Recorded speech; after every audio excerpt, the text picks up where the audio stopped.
Patna high court के chief justice ने बिहार के डीजीपी को फोन मिलाया और कहा कि गया के पूर्व एसएसपी आदित्य कुमार पर शराब मामले में जो केस दर्ज है उसे खत्म करिए।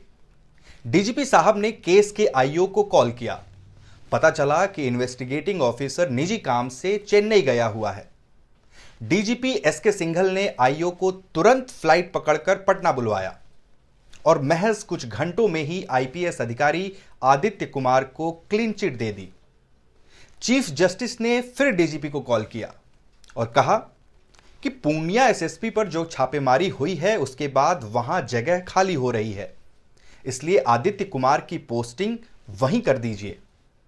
डीजीपी साहब सर सर सर करते हुए चीफ जस्टिस के हर आदेश का पालन करते रहे। अगर कभी चीफ जस्टिस ने गुस्से में फोन काट भी दिया तो डीजीपी साहब व्हाट्सएप पर टाइम मांगकर चीफ जस्टिस को कॉल करने का समय मांगते। यह सब कई दिनों तक चलता रहा। फिर अचानक एक दिन पता चला कि चीफ जस्टिस के नाम पर जो कॉल डीजीपी को आ रहे थे वो दरअसल अभिषेक अग्रवाल नाम का एक ठग कर रहा था, जो आईपीएस अधिकारी आदित्य कुमार का खास दोस्त है। इतना ही नहीं, आला दर्जे के इस ठग के संबंध बिहार के दर्जनों सीनियर आईपीएस अधिकारियों के साथ हैं और ये तस्वीरें उसकी गवाही दे रही हैं। यानी एक ठग ने न सिर्फ राज्य के डीजीपी को फोन पर उल्लू बनाया, बल्कि डीजीपी साहब से नियम कायदों को ताक पर रखवाकर शराब के गंभीर मामले में आरोपी आईपीएस अधिकारी आदित्य कुमार को क्लीन चिट दिलवाकर पोस्टिंग तक का जुगाड़ करवा दिया। नमस्कार, मैं उत्कर्ष कुमार आज आपको ऐसी कहानी बताने जा रहा हूं जो भारत के इतिहास में संभवतः पहली बार हुई होगी। यह कहानी सिर्फ एक ठग और फर्जी कॉल्स की नहीं है, बल्कि यह कहानी बिहार पुलिस की कार्यशैली को पूरी तरह से एक्सपोज करने वाली भी है। हैरान करने वाली यह घटना यह बताने के लिए काफी है कि बिहार में पुलिस सिस्टम कितना खोखला हो चुका है। यह कहानी शुरू होती है गया से, जब आदित्य कुमार वहां के एसएसपी हुआ करते थे।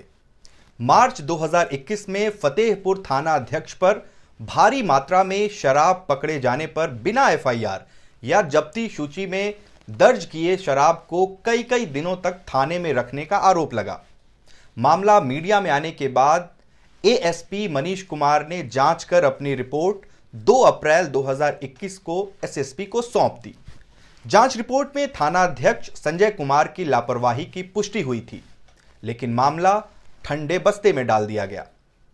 हालांकि यह दबा हुआ मामला तब दोबारा चर्चा में आया जब एक इंस्पेक्टर रैंक के अधिकारी ने इसकी शिकायत तत्कालीन आईजी अमित लोढ़ा से की।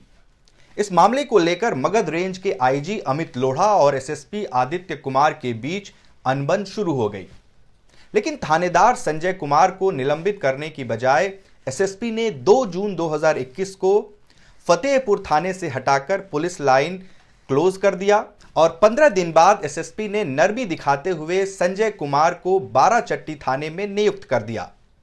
शराब मामले को लेकर पटना मुख्यालय तक सूचना पहुंचने के बाद संजय कुमार को आईजी के आदेश पर निलंबित कर दिया गया, लेकिन इन सब के दौरान आईजी और एसएसपी के बीच विवाद गहरा होता गया।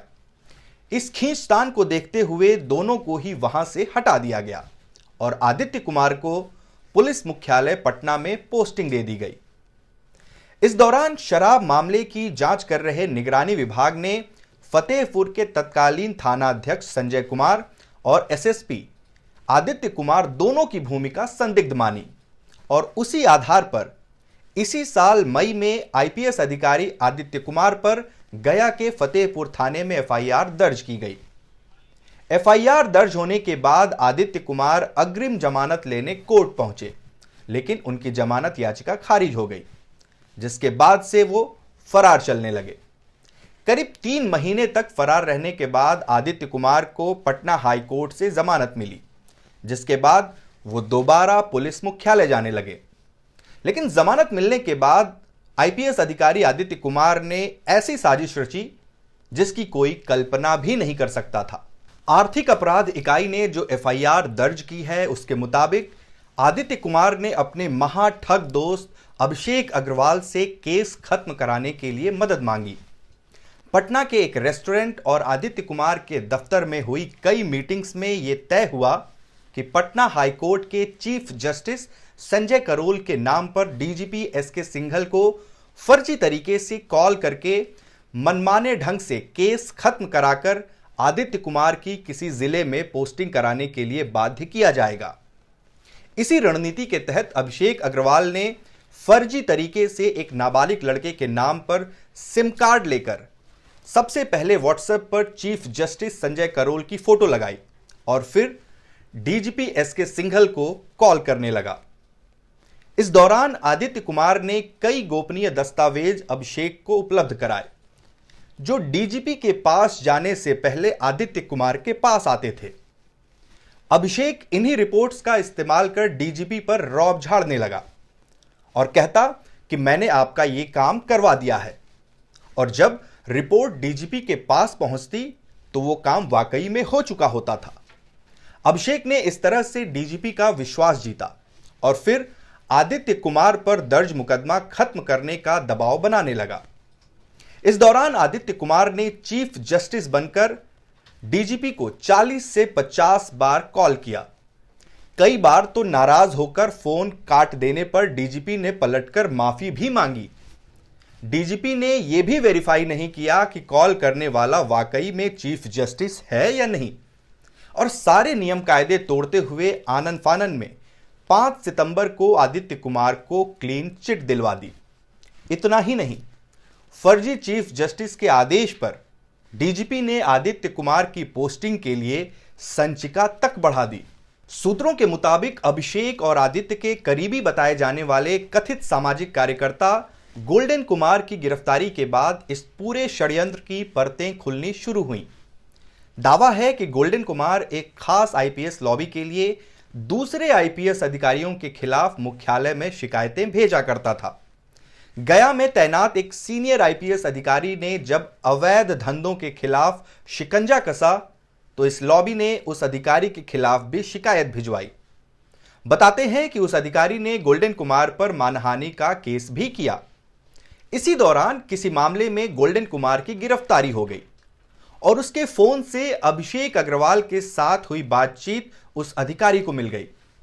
उनको यह एहसास हुआ कि अभिषेक अग्रवाल फर्जी तरीके से पटना के सीनियर अधिकारियों को कॉल कर रहा है, इसलिए उस अधिकारी ने इसकी शिकायत आला अफसरों से की, जिसके बाद इस मामले की जांच शुरू हुई। सूत्रों का कहना है कि जैसे ही आर्थिक अपराध इकाई ने इस मामले में छानबीन शुरू की, डीजीपी एसके सिंघल को इसकी भनक लग गई और फिर उन्होंने भी अपने साथ हुई जालसाजी को लेकर ईओयू को शिकायत भेजी, जिसका जिक्र 15 अक्टूबर को हुई एफआईआर में भी है। सूत्र यह भी बताते हैं कि एफआईआर दर्ज होने के कुछ ही मिनटों में आईपीएस अधिकारी आदित्य कुमार को इसकी जानकारी हो गई और वो पटना के अपने घर से आरा, बक्सर, गाजीपुर होते हुए पूर्वांचल एक्सप्रेसवे के जरिए लखनऊ पहुंचे। वहां से फ्लाइट लेकर दिल्ली गए और 2 दिन तक होटल में रहे, जिसके बाद से उनका कोई ट्रेस नहीं मिल पाया है। वहीं अभिषेक अग्रवाल समेत दूसरे आरोपियों को गिरफ्तार किया जा चुका है। हालांकि विपक्ष इस पूरे मामले में डीजीपी की भूमिका पर भी सवाल खड़े कर रहा है। नीतीश के पुराने सहयोगी सुशील मोदी ने इस मामले की सीबीआई जांच की मांग की है। हालांकि मुख्यमंत्री नीतीश कुमार ने डीजीपी को बेचारा बताते हुए कहा कि उनसे गलती हो गई। नहीं, डीजीपी का बेचारे का जो कुछ भी था उनको ये लग गया था कोई बात, और बाद में जब समूचा जांच हुआ तो पता चला कि ये कोई बोगस आदमी फोन कर रहा है। लेकिन डीजीपी जो है मुख्यमंत्री, सुनिए, आज महीना कौन है? अक्टूबर। और कब रिटायर करेंगे? रिटायरमेंट के लिए क्या उनको छूट देंगे? और रिटायरमेंट तक उनको छूट देंगे? कभी कोई मान लीजिए कि कोई त्रुटि हो गई, कोई गलती से, और फिर रियलाइजेशन हो गया तो इस पर ज्यादा ध्यान नहीं देना चाहिए।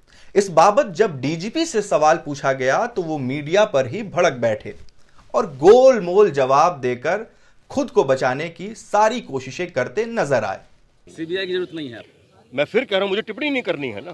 आप शब्द मेरे मुंह में डालने का प्रयास ना करें ना, अंदाजे में बात ना करें। मैं बार बार ये कह रहा हूँ। क्या लग रहा है कि इस पर लगने की बात फिर आ गई ना, ये तो मैं मना कर रहा हूँ। अंदाजा मत लगाइए अंदाजा। नीतीश कुमार भले ही बिना जांच पूरी हुए डीजीपी को क्लीन चिट दे रहे हैं, लेकिन इस पूरे घटनाक्रम में डीजीपी की भूमिका संदिग्ध नजर आ रही है। कुछ ऐसे सवाल हैं जिनका जवाब मिलना बेहद जरूरी है। मसलन, क्या बिहार के डीजीपी को राज्य के चीफ जस्टिस का सरकारी फोन नंबर तक नहीं पता? फर्जी फोन कॉल्स के आधार पर 5 सितंबर को आदित्य कुमार को क्लीन चिट देने वाले डीजीपी 15 अक्टूबर तक आखिर किस चीज का इंतजार कर रहे थे? अगर डीजीपी को यह एहसास हो गया था कि कॉल करने वाला फर्जी है, तो फिर उन्होंने आदित्य कुमार को क्लीन चिट दी ही क्यों? और अगर फोन करने वाला वाकई में चीफ जस्टिस ही होता, तो क्या बिहार में सिर्फ डीजीपी को कॉल करने भर से एक आरोपी आईएएस अधिकारी को क्लीन चिट मिल जाती है? कथित चीफ जस्टिस के कॉल को डीजीपी ने वेरीफाई करने की भी कोशिश नहीं की। क्या बिहार में जजों की पैरवी करना इतनी आम बात है? अगर डीजीपी की भूमिका वाकई संदिग्ध है, तो आर्थिक अपराध इकाई इसकी निष्पक्ष जांच कैसे कर पाएगा? क्योंकि डीजीपी ही तो उसके बॉस हैं। और सिर्फ डीजीपी ही क्यों, आदित्य कुमार के मामले में तो खुद मुख्यमंत्री नीतीश कुमार भी सवालों के घेरे में हैं।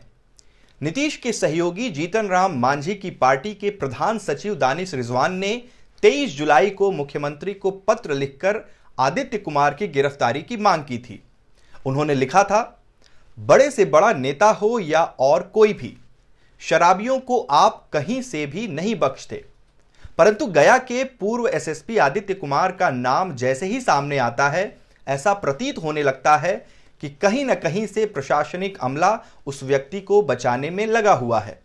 किसी के घर पुलिस को सिर्फ शराब होने की सूचना मिल जाए तो उस घर की नई नवेली दुल्हन तक का कमरा खुलवाकर चेकिंग की जाती है। पर शराब माफियाओं के मददगार पूर्व एसएसपी की जमानत याचिका खारिज होने के बावजूद आज तक ना तो उन्हें पुलिस ने पकड़ा, ना ही उनके घर पर छापेमारी की गई, बल्कि उसके विपरीत उन्हें गया जिला बल से 2 सुरक्षाकर्मी, गया बीएमपी से खाना बनाने के लिए कुक, टेलर, सफाई कर्मी के अलावा गया बीएमपी से वह तमाम सुविधाएं दी जा रही हैं जो बिहार के एक कैबिनेट मंत्री को भी नहीं मिलती हैं। एक तरफ बिहार पुलिस शराब माफियाओं के मददगारों को दूसरे राज्यों से पकड़कर जेल भेज रही है, वहीं दूसरी तरफ कोर्ट की नजर में फरार आईपीएस ऑफिसर को वही बिहार पुलिस सुरक्षा मुहैया करा रही है, जो अपने आप में कई सवालों को जन्म देता है। अतः आपसे विनम्र निवेदन है कि अविलंब गया के पूर्व एसएसपी आदित्य कुमार को गिरफ्तार कर उनसे पूछताछ कर यह पता लगाया जाए कि बिहार में और कौन कौन से शराब माफिया हैं जो सूबे में शराब की तस्करी करवा रहे हैं। दरअसल ये पत्र तब लिखा गया था जब एफआईआर दर्ज होने के बाद निचली अदालत ने आदित्य कुमार की जमानत याचिका खारिज कर दी थी। बावजूद इसके उनकी गिरफ्तारी कभी नहीं हुई। आदित्य कुमार से जुड़ा ये पूरा मामला सिर्फ फर्जी फोन कॉल्स का नहीं है। ये आईपीएस अधिकारियों की गुटबाजी, प्रशासनिक षड्यंत्र, बिहार पुलिस की कार्यशैली और सरकार की आपराधिक लापरवाही का जीता जागता उदाहरण है।